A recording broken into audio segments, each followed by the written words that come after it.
Hi hotties, it's me, Bussy, and welcome back to Hat or Rat. And today we'll be reviewing episode 3 of RuPaul's Drag Race Season 14. Big surprise this episode, our two eliminated queens are back again. Which of course was only really a surprise if you hadn't noticed there were no Wetchapakans posted and you hadn't read the official episode 3 description posted on the VH1 website. Because, 42 divided by 3 is 14. Nonetheless, though, I think we were all happy to see them return. This week, our queens were split into their original groups and challenged to serve 3 looks in 2 separate balls. Our week 1 queens served Zebra Print Resort, Leopard Evening Gown Down, and Wedding Gown Eleganza, animal style. And our week 2 queens were challenged to serve Red Hot Resort, Evening Gown Down, all white, and Wedding Gown Eleganza in red, white, and blue. And since this episode's 2 balls were such a handful, we'll be ranking the looks from raddest to hottest hat.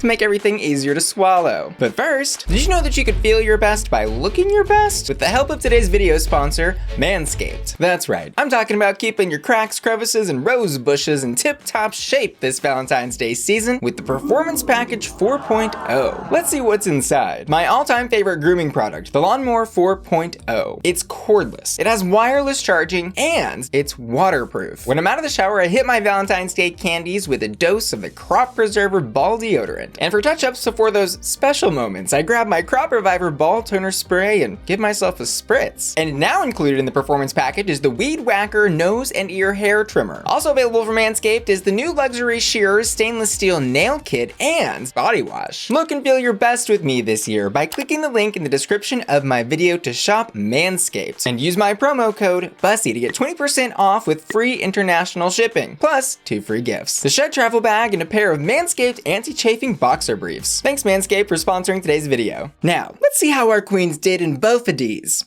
balls. First up, pass the butter. It's Kornbread. So it really does hurt me to have Kornbread this low on my list tonight, but let's go ahead and take at the looks and see why she's there. Her zebra print look is taking us on safari, but overall, I feel like there was just a little too much fabric in both the top and the pants for this look to be cohesive. I really just wanted one of those pieces to fit a little more snugly to her body, and I think her overall silhouette could have been improved had she lifted that hair up and off the shoulders and maybe even added a fun little safari hat fascinator. This look isn't bad, per se. I just think it's not totally finessed. It's gonna be a rat for me. And her leopard print look is, I think, the best of her 3 looks tonight. This look, again, had that similar problem to the first, where I think there was just a little bit too much fabric swallowing her whole. However, I loved the neck collar detail and the fact that it had kind of a more professional vibe to it. This was a soft hot for me. And her final bridal look is in mostly snake print. The positives in this look are that there was a lot of structure put into the gown that she made. However, there was a lot of little mismatched pieces and unfinished details when you start zooming in. For example, the hem on the gloves and some of the shapes around the bra and skirt line were just a tad off for me. This was also a strange hair, I think, to pair with this gown, but she at least had fun with it, giving a nod to the snake and I think the Garden of Eve thing with carrying the apple in the bouquet. She was headed in the right direction, but I think it needed about 3 more feet of fabric in a train and a little snake print veil just to make it really scream bridal. As is, this one's a rat. Next up, Maddy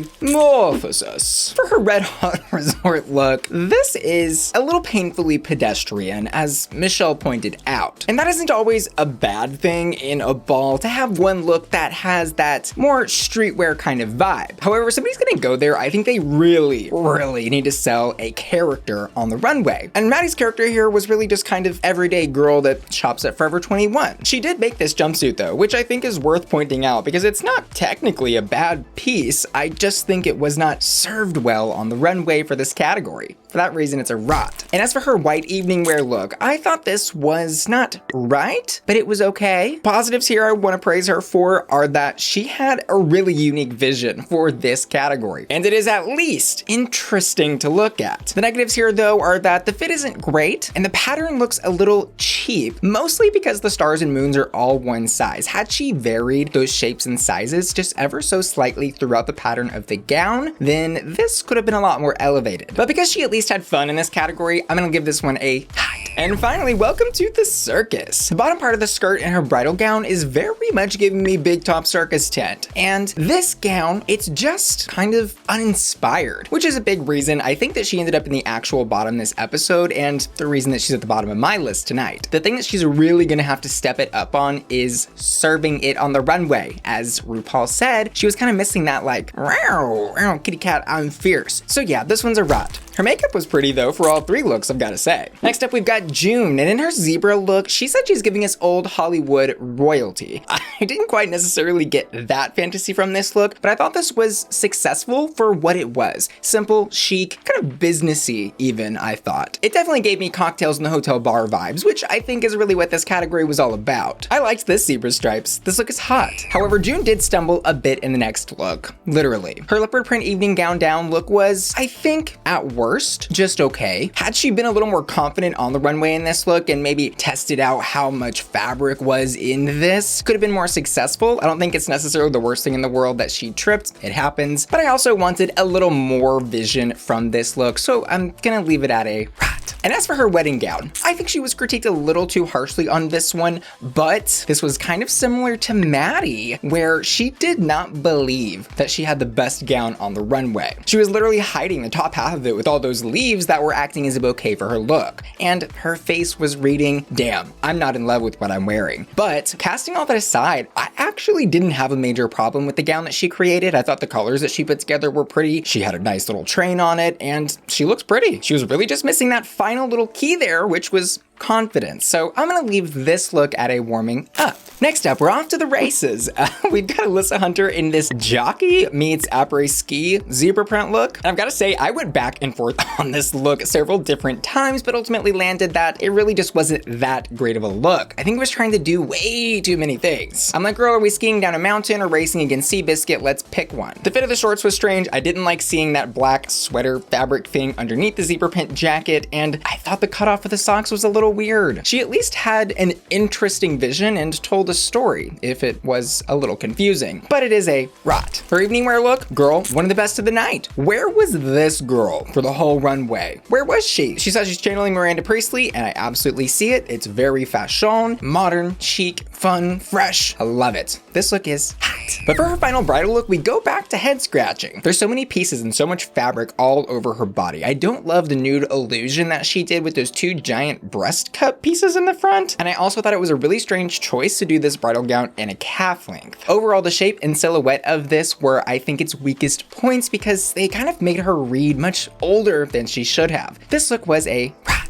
Next up, our favorite showgirl. It's Jasmine Kennedie. In her first red hot resort look, she's coming down the runway and I'm like, we've been here, we've done this. And then she pulls out the claws at the end of the runway, kind of channeling a little hymn from Powerpuff Girls fantasy, and I fell in love. This red hot look barely pinched a hot, but it still got it. Her white evening gown down look. Well, girl, are you not seeing what I'm not seeing? Because I don't see anything white, and I certainly do not see an evening gown on the runway. I'm not sure why she went for this beige ice skater princess fantasy for this specific category, but I really wasn't living for it. I didn't understand the choice. It doesn't look bad, but it just doesn't work here, and for that reason, this one's a rot. And finally, for Jasmine's bridal look, I do think she kind of misunderstood the assignment here as well. She looks gorgeous, but does this read bridal? Not really. And I'm not even sure she believed that it read bridal, because in her confessional, she is talking about winning Miss Congeniality and channeling Miss Rhode Island. The gown itself is fabulous. I love it, and I think it's absolutely hot, but not to a wedding. For the category, it's a rot. Next up, we've got Deja Skye. Her red hair resort look didn't really do much for me. In fact, I think it suffered the most from this problem that she kind of has with too much fabric in all of her looks. Like if I saw her in a resort, I would be calling 911 because she is drowning in that red fabric. To improve this look at a bare minimum, I think she could have taken out that meshy fabric at the top and shown us a little skin. This look gave me red rot resort. Her white evening look was a nice little departure from that, though it was really clean and chic, if again suffering from the problem of just being too much fabric on this look. But I do understand who this woman is that we're seeing on the runway, and I think she looks pretty, so I'm gonna give this look a hot. And finally, for her bridal look, girl, if there is a will to find some lacy down comforter fabric, there's a way for Deja's Skye to find it. Love or hate Deja's style, she is at least consistent, and I think we've got to praise her for that. This look though, like several others on the runway tonight in the bridal category, was a little too pageanty for me, but I think just enough bridal that it passes here. So I'm gonna give this a soft hot. And I think we've got to praise her. Technically speaking, I believe that she created the most complicated gown on the entire runway. The ruching elements in the skirt, the hem sashes, all of that was very clean. Next up, let's get a little weird on the runway tonight. It's Bosco. Her first look, zebra print. She said she's giving après-ski on Mars, and it almost got me there. I maybe wanted a little more jet fuel in the rocket, but it was quirky and interesting at least. That said, it mostly is just a cat suit with some horns on the top of it, and it's not necessarily the most inventive thing we've seen from her or anyone else on the runway tonight, so I am gonna give this one a rot. As for her evening gown look though, it certainly is not an evening gown, but it's fabulous. I think this is one of the coolest looks that we saw on the runway tonight. I love the almost 3D texture of the leopard print on the pants and how it contrasts those hard pieces with the bustier. Overall, I loved this look and I think it's hot. And finally, over at the altar, she is giving us weird, quirky girl, tattoo parlor vibes. Finally getting married. It's a little pinup, it's a little strange, and overall, I think it is successful. However, I've got to say, I really would have appreciated if that red cape train thing around her waist would have gone all the way to the floor and draped behind her like a good 6 feet. Girl, I don't know if there was a lack of fabric in that workroom on this night, but where were the extravagant trains? Where were all the extravagant veils? I'm not leaving her at the altar, but I'm also maybe going to steady my vows for a few more days to see what I think before I say I do. So I'm gonna leave this look at a warming up. Next up, she's coming out. It's Jorgeous Ross. I really appreciated seeing this reference runway from her. And is that a hoochie mama cut on that dress? Yes, just a little bit. Like, girl, things are about to be falling out down there, but it is successful. And I like little details of the gold chains hanging around the top part of this dress. It's simple, chic, and a fun reference. And I think this look is red hot. As for her evening gown look though, does she look flawless? Yes. Stunning? Yes. But it's kind of uninspired when you put it next to her red hot look. I was like, oh, I just want something a little more fun and interesting, as pretty as it is. Perfect is certainly not a bad place to be on this runway though, especially this early in the competition. So this look is definitely hot. And finally for Jorgeous's bridal look, my critiques flip-flop. While her first 2 looks were super chic and clean, this one is a little messy, a little raw, but it has more style points. However, the gown feels styled more for a pageant than it does for a wedding. So overall, I have to leave this one at a rat. And next up, my favorite fantasy, Kerri Colby. The reason she's so high on my list tonight are these first 2 looks. She is thinking pink in all the right ways for her leopard and zebra print runways. They are breathtaking. The silhouettes are beautiful. I love the hat moments. Everything about these is perfect. And they also show that Kerri has a clear vision for who she is as a queen. 2 major red hots for these looks. However, in the bridal category, I am not sure that this left bolt of fabric wrapped around her body. And I say that with love because those first 2 looks and her fashion is so good, but this, it's not good, but we don't need to linger. This looks a rat. Next up, me gently with a chainsaw. It's Orion's story. And this may be controversial to have Orion this high on my list, but hear me out. Her first look gagged me the second that I saw it. I love the movie Heathers, and this reference is so good. And there are pieces of this look that are flawless. For example, the zebra print skirt, the overall vision of her being golfing at a resort. That said, the look isn't perfect by any means. I think there are a lot of small details here that are distracting from the look. For example, the gloves weren't needed. The shoes should have just been a black pump, and the sweater didn't need those weird little grandma sequins around the hems of the armholes. Armholes? All things considered, this look is a soft hot for me. And next up in leopard. She came out on the runway and said she was giving Xena. I don't know in what Xena cinematic universe she's giving Xena, but I do still love this look. Again though, with the details, did this need the animal mouth in her hair? No. Did it need the belt? No. But I just am really trying to give her credit here because she is one of the few queens that had a really consistent vision for herself in all 3 looks tonight. So this is another soft hot for me. And finally her bridal look, which I think is criminally underrated. There is just something about how how tacky this looks in the best way possible that I really love and appreciate. My only critique here is that for a bridal gown, I really did want to see a train, a bigger veil, something more exciting going on, but another strong, yet needs improvement soft hot from me here. Next up, Lady Camden. I was so pleasantly surprised by Lady tonight. Can I just call her Lady? Is that okay? Because in all honesty, I hadn't totally been vibing, or I guess I should say I hadn't understood her perspective on fashion yet. These runways totally changed my mind. The first one, not as much as the second two, but let's get into it. Red Hot Resort, kind of boring. We've been there, we've done that, we've seen it. Hot bitch at the cabana. Great, it's okay, it's hot. The white evening gown down look though. This was what changed things for me with Lady. This gown is so interesting, intriguing, 3D, artistic, fun. Again, it was so nice to see somebody really have a clear vision about their fashion on the runway, so I really want to praise her for that, and I think this look is hot. Her bridal look, similarly interesting. She brought that like 3D spiral thing into this look as well, which was really fun to see. And I've got to say, as a wedding gown, I think this one was criminally underrated. Had that first look been a lot stronger, I think she would have been in my top 2 tonight. I do think I'll be traveling across the pond to say my vows with Lady though. This look is hot. Next up, the drag professional. It's Angeria. I would say I was surprised by Angeria tonight, but I expected it.